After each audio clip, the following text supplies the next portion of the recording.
വർഷങ്ങളായി തകർന്നു കിടന്ന റവന്യൂ ടവർ കെട്ടിട സമുച്ചയത്തിന്റെ പ്രവേശന കവാടം മുതൽ മാർക്കറ്റ് റോഡ് വരെയുള്ള പ്രധാന റോഡ് കട്ടവിരിച്ചും ട്രഷറിയുടെ ഭാഗം കോൺക്രീറ്റ് ചെയ്തും നവീകരിച്ചു.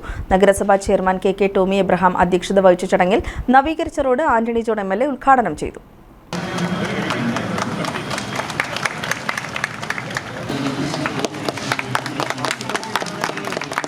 MLAയുടെ ആസ്തി വികസന ഫണ്ടിൽ നിന്നും 12 ലക്ഷം രൂപ ചിലവഴിച്ചാണ് റോഡ് പണി പൂർത്തീകരിച്ചത്. അടിയന്തര പ്രാധാന്യത്തോടെ സമയബന്ധിതമായി തന്നെ പൂർണ്ണമായും തുടർന്നുള്ള ഭാഗത്തിന്റെയും നവീകരണം ഏറ്റെടുത്ത് നടത്തുമെന്ന് MLA പ്രഖ്യാപിച്ചു. ഇവിടെ ആദ്യം ടാർ ചെയ്യുന്നതിന് വേണ്ടിയിട്ടാണ് നമ്മൾ ആലോചിച്ചിരുന്നത്. പിന്നീട് അത് കോൺക്രീറ്റും ഇന്റർലോക്ക് വിരിക്കലുമായി മാറ്റുകയാണ് ഉണ്ടായത്.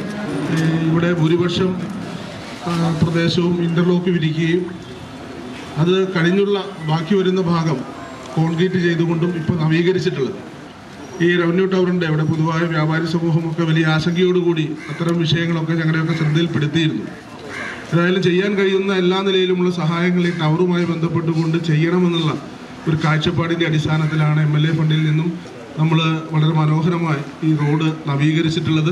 റവന്യൂ ടവർ കോമ്പൗണ്ടിൽ നിന്നും treasury, KSEB, PWD, bus stand, market എന്നീ വശങ്ങളിലേക്കുള്ള റോഡാണ് ഇപ്പോൾ നവീകരിച്ചിരിക്കുന്നത്. ടെനന്റ്സ് അസോസിയേഷൻ ഭാരവാഹികളായ സോണി മാത്യു സ്വാഗതവും സെക്രട്ടറി PH ഷിയാസ് നന്ദിയും പറഞ്ഞു. നഗരസഭാ കൌൺസിലർമാരായ K Noushad, KV Thomas, Binsy Thankachan, advocate Jose Varghese, Sijo Varghese, Ramya Vinod, Rosily Shibu, Bini Benny, housing board AE Ajith Kumar, tenants ഭാരവാഹികളായ Soman OG, Murali K Kumar, ഭൂതിഭൂഷൺ, AV Rajesh, Sibi artline, Sini Biju, Sushma, കവിത തുടങ്ങിയവർ പങ്കെടുത്തു.